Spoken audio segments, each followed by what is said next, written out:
nós conseguimos também, em grande parte, foi pelo apoio, pela visão do pastor Alessandro, dos irmãos da igreja lá na Vila Rosa, que a gravação foi feita lá durante o congresso. E nós queremos agradecer aqui nessa noite, um momento muito especial. Vem aqui, pastor, por favor, queremos orar pela sua vida. Queria pedir o pastor Cristiano, o pastor Renato está por aí? Foi ali, né? Para orar pela vida do pastor Alessandro, que Deus possa trazer proteção, trazer graça. E eu quero agradecer de coração, pastor, pela visão, pela abertura, pela capacidade de enxergar e estar disposto a investir tempo. Na verdade, nós quase que moramos na casa dele durante uma semana, né? Eu chegava lá, só queria deitar e dormir, né? Durante uma semana, sim. E é o nosso pastor lá, eu quero agradecer aqui de coração, amém? Quero pedir para todos nós agora orarmos por ele, pela sua vida, pelo seu ministério, amém, irmãos? Estenda as mãos para cá. Espírito Santo, obrigado pela vida do teu servo, Senhor, que tem sido um abridor de portas, ó Pai, para o ministério, um abridor de portas para esse projeto do CD, ó Pai, Ele que nos abençoou ali, sendo a igreja local onde Ele está pastoreando, Senhor, o lugar onde nós gravamos esse CD. Ó Pai, tudo aquilo, Senhor, que Ele plantou, ó Pai, no ministério, na igreja de Deus, esse CD, Ele possa, ó Pai, colher lá no ministério dEle, na igreja local dEle, Senhor. Continue dando vida, dando saúde, dando graça, abençoando a família. E a unção do Senhor a cada dia, Senhor, nós oramos, pedimos a provisão e a proteção sobre a vida do pastor, da família, Senhor, do ministério, em nome do Senhor Jesus. Amém.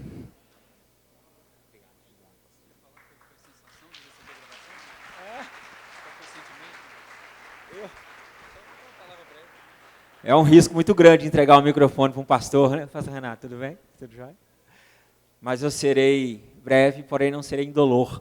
Irmãos, eu estava sentado ali e percebendo o poder de um sonho na presença de Deus, né? O que está acontecendo aqui é maior do que imaginávamos, mas eu tenho certeza, e não digo isso com nenhum sentimento de querer qualquer coisa, mas eu tenho certeza que as sementes que têm sido lançadas nesses dias, no que tange a música na Igreja de Deus, ela vai repercutir por muitos anos. E eu fico feliz de estar aqui na Igreja do Pastor Renato pela primeira vez. Parabéns, linda igreja. Estar com os meus irmãos e a Deus, e só a Ele a glória. Só a Deus a glória.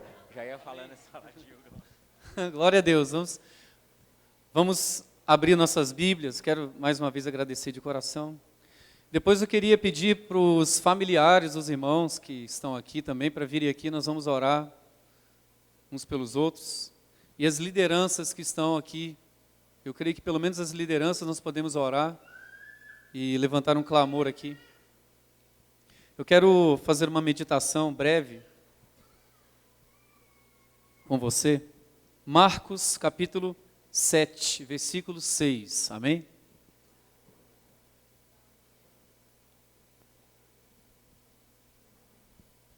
Evangelho de Marcos, capítulo 7, versículo 6.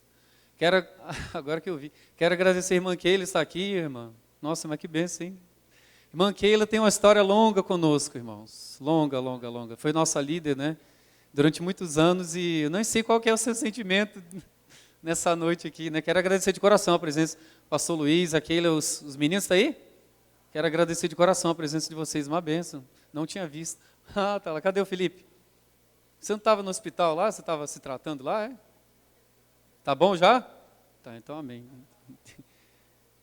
Marcos capítulo 7. Os irmãos já abriram? Versículo 6 em diante. Diz assim: E ele respondendo disse-lhes: Bem profetizou Isaías acerca de vós, hipócritas, como está escrito: Este povo honra-me com os seus lábios, mas o seu coração está longe de mim. E em vão, porém, me honram, ensinando doutrinas que são mandamentos de homens. Porque deixando o mandamento de Deus, retendes a tradição dos homens, como lavar os jarros e dos copos, e fazeis muitas outras coisas semelhantes a estas. Invalidais o mandamento de Deus para guardardes a vossa tradição. Amém, irmãos? Eu quero refletir de maneira breve sobre adoração. A partir do momento que você recebe Cristo em sua vida, você é colocado diante de uma nova realidade de vida. Nascer de novo fala de uma nova realidade de vida, de uma nova atitude diante da vida, em que você aprende a guardar os mandamentos de Deus, em que você aprende a andar em obediência debaixo do senhorio de Cristo, em que você se coloca diante da palavra de Deus e busca uma nova vida, um novo caminho, uma nova realidade. Cristo começa a operar em seu coração, você começa a viver as experiências com a igreja, com o discipulado, com a célula, com as reuniões da igreja. Mas algumas pessoas, infelizmente, com o passar do tempo, elas vão se deixando levar por aquilo que nós chamamos de uma simples tradição. A igreja brasileira, ela é influenciada por duas vertentes básicas: o pentecostalismo e a tradição reformada, a igreja que, entre aspas, chamavam de tradicional. E existem modelos de liturgia que nós herdamos daqueles que estavam aqui antes de nós. E Jesus, ele coloca uma questão muito séria, porque os fariseus estavam questionando os discípulos de Jesus. E os fariseus e os escribas questionaram Jesus e disseram: por que os teus discípulos não guardam a tradição? Então Jesus mostrou para eles que com o passar dos anos, os sacerdotes e o povo de Israel, por causa de suas interpretações, de suas exposições da palavra, foram substituindo o mandamento de Deus pelo entendimento humano, pela tradição humana, pelo desejo humano, por aquilo que eles entendiam que deveria ser praticado. E Jesus disse: vocês estão quebrando os mandamentos de Deus, porque vocês estão preocupados mais com uma tradição que vem de homens. Irmãos, essa questão é muito séria. Qual é a sua maior preocupação? Seguir uma tradição ou guardar os mandamentos de Deus? Nem todas as tradições que nós recebemos e que nós observamos significam que se cumpre o mandamento de Deus. Nós precisamos entender o que é adoração e louvor a Deus em nossa caminhada diária. Estarmos preparados para, se for preciso, romper com tradições, com heranças e com até imposições humanas mesmo. Muitas das vezes está errado, né? Muitas vezes nós ficamos mais preocupados em agradar as pessoas, em agradar um líder até, do que buscar a direção de Deus para nós. Eu não estou desafiando ninguém aqui, sendo rebelde não, tá? Eu só estou mostrando você que às vezes nos desviamos do foco. Porque o foco é Deus. O objeto da adoração é Deus. A Ele nós servimos, nós cultuamos, nós nos rendemos, nós nos entregamos. Por que existem pessoas tão decepcionadas no meio da igreja? Por que existem pessoas frustradas, que acabam se tornando improdutivas? Porque criaram expectativas com homens. Porque ficaram buscando seguir simplesmente pensamentos de homens. E não viveram uma experiência profunda na presença de Deus. Eu não estou aqui invalidando tradição nenhuma e desprezando nenhum tipo de herança que recebemos. Eu só estou dizendo que nós vamos ter cuidado para com essa coisa toda que a gente recebe, a gente se esquecer de Deus, a gente se esquecer da palavra, a gente se esquecer da comunhão com Deus. Por que existe música na igreja, irmãos? Você sabe responder essa pergunta? Por que existe música na igreja? Por que existem expressões de arte na igreja? O ministério de música, ele existe para proporcionar um ambiente favorável para que Deus seja glorificado e exaltado. O ministério de música existe para criar um ambiente favorável para a manifestação da presença de Deus. A música é um veículo, é uma ferramenta que deve proporcionar à igreja, às pessoas, à comunidade de uma forma geral, uma experiência de adoração e de louvor na presença de Deus. Nós estávamos num seminário sobre oração e liderança espiritual com o pastor Jeová. Está aqui o seu filho, né, Gisiel. E ele estava falando o seguinte: por que o ser humano ele está vivendo uma verdadeira crise existencial? Por que o que as pessoas mais buscam hoje é um sentido para as coisas que estão fazendo? Você já percebeu? Você fica pensando, qual que é o sentido disso? O que vai me realizar? O que vai me satisfazer? O que vai me completar? E ali ele pega uma teoria, um livro que é muito interessante, se você puder ler depois, uma tese, né? E um autor que usa uma nomenclatura que chama modernidade líquida, que é o tempo que estamos vivendo hoje. O ser humano, ele se torna ser humano na sua relação com o seu semelhante. Não é verdade? Você se constitui ser humano se relacionando com o outro, com o ser humano, com o seu semelhante. O ser humano foi criado para se relacionar, um ser relacional. A partir do momento que você não constrói mais essa ponte entre você e essa pessoa que está aí ao seu lado, por exemplo, quando esse vínculo não é estabelecido, quando essa ponte não é criada, o ser humano já não se vê mais como se via antes. Por que existem tantos crimes, irmãos? Né? Tantas coisas terríveis acontecendo no meio das famílias. Hoje eu estava participando de um curso e foi um depoimento atrás do outro, de violência nos lares, de violência na família. As pessoas estão vivendo uma vida agressiva, né? É uma tensão, uma preocupação tão grande com tantas coisas. E o ser humano ele não se vê mais, e ele começa a agredir o seu semelhante, ele começa a agir com violência, porque ele já perdeu a capacidade de estabelecer um vínculo com o seu próximo.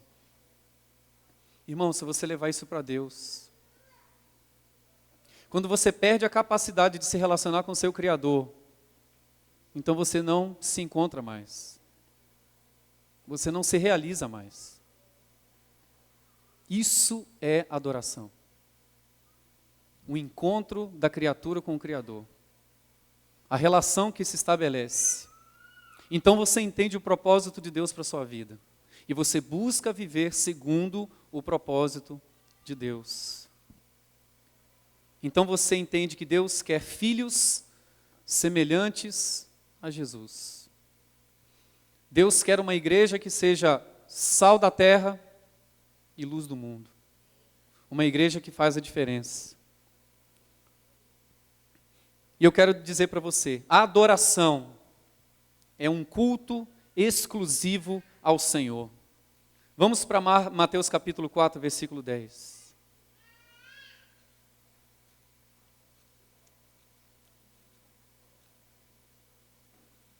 Mateus capítulo 4, versículo 10, Jesus disse: então disse Jesus, retira-te, Satanás, porque está escrito, ao Senhor teu Deus adorarás, e só a Ele servirás.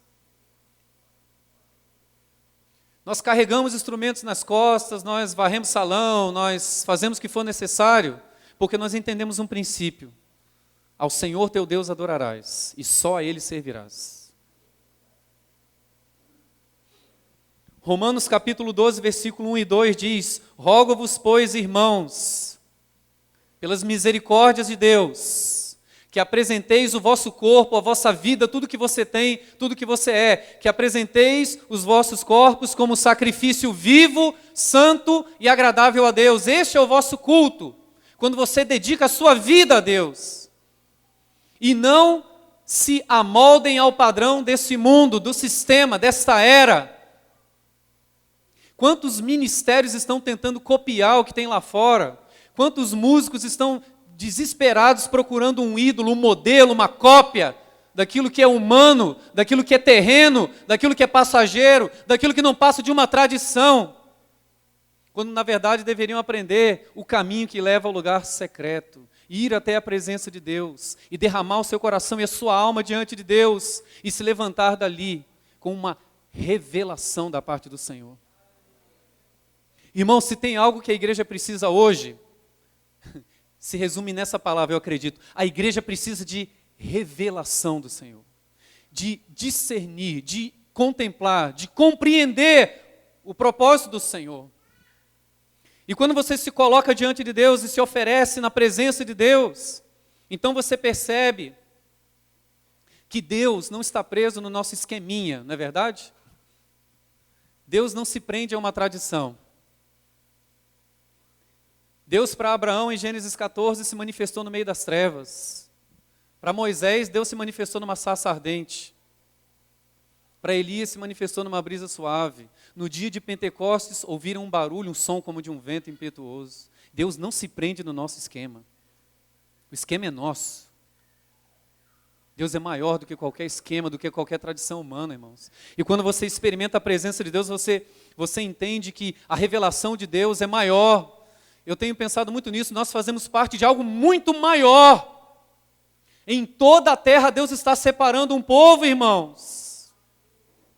Em todos os lugares da terra, Deus está separando um povo que o ama de todo o coração, com toda a sua alma, com todo o seu entendimento, com todas as suas forças, e tudo o que se faz é porque ama ao Senhor e se dedica ao Senhor, pregando o Evangelho, formando vidas, servindo a igreja, testemunhando. Tudo está fundamentado no profundo amor a Deus. Adoração é um sacrifício de amor. Adoração é quando você está disposto a renunciar àquilo que é necessário, irmãos.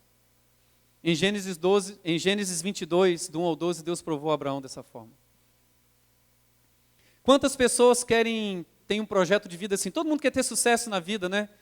Mas quando Deus pede isso para você, se Deus pedir isso para você, quem seria eu sem ministério? Entre aspas, né? Ministério, essa carreira ministerial. Quem seria eu se eu não fosse músico? E se eu não tivesse projeto nenhum de vida? Quem seria eu? Diante de Deus e diante das pessoas. Deus chega para Abraão e fala: Abraão, eu quero teu filho. Não, o filho é meu. Meu não, foi eu que te dei. Né? Quando Deus resolve levar alguma coisa, né? Quando Deus resolve tirar alguma coisa, quando Deus prova o seu amor, nós precisamos entender o que Deus quer para as nossas vidas. Amém, irmãos? Adoração é um sacrifício de amor. Adoração é um estilo de vida, é uma caminhada de vida, na qual o adorador tem consciência da presença de Deus constantemente, anda na presença de Deus constantemente e tem uma íntima comunhão com Ele. E para encerrar, eu quero que você leia um texto. 2 Coríntios 3,18. Sabe por que eu estou falando isso, irmãos? Porque às vezes a gente fica meio que cansado de evento, de congresso, de movimento, disso e de aquilo, a gente quer algo mais consistente na presença de Deus. Amém? Você acredita que Deus tem algo a mais para você?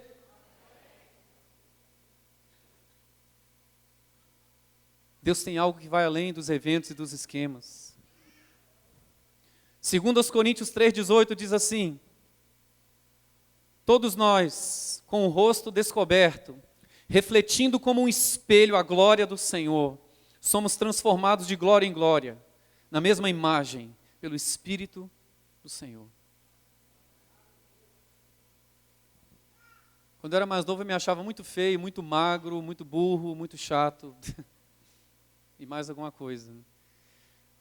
Mas alguém um dia me falou isso: olha, você foi chamado para refletir a glória do Senhor. E o caminho para isso é a presença de Deus, é a adoração a Deus. E eu descobri que, da forma como Deus me criou, o amor de Deus pela minha vida, eu fui criado com um propósito. Que Deus seja glorificado através da minha vida. Amém? O salmista dizia: a quem tenho eu no céu, senão a ti somente? Para os levitas no Antigo Testamento, o Senhor falou assim: olha, eu serei a porção e a herança deles, diz o Senhor. O mundo passa, irmãos. Qualquer conquista humana e ministerial aqui, né, na verdade, vai passar. Deus vai levar um povo, uma igreja, Deus vai levar vidas, né? O Cristiano estava falando isso aqui na sexta-feira. Deus quer vidas, pessoas. E nós precisamos estar preocupados com pessoas. Pessoas.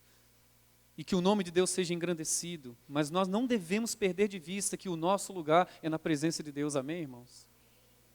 É uma contradição muito grande alguém querer ministrar com música e não gostar de querer estar na presença de Deus. Faça um favor para você mesmo, para. É uma contradição muito grande alguém querer pregar, ministrar, fazer discípulo e não querer a presença de Deus. É uma contradição exagerada isso. Porque muito mais importante do que todas essas coisas é a presença de Deus na minha vida. Se eu perco a presença de Deus, eu não consigo fazer mais nada, irmãos.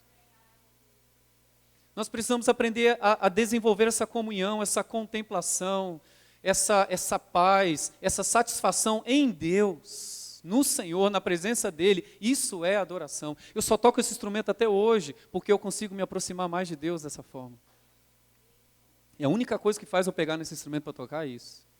É buscar estar mais próximo de Deus todos os dias. Vamos orar, fique de pé. Eu quero já convidar os irmãos para estar aqui, os músicos. Nós temos mais 3 cânticos e vamos encerrar. Amém?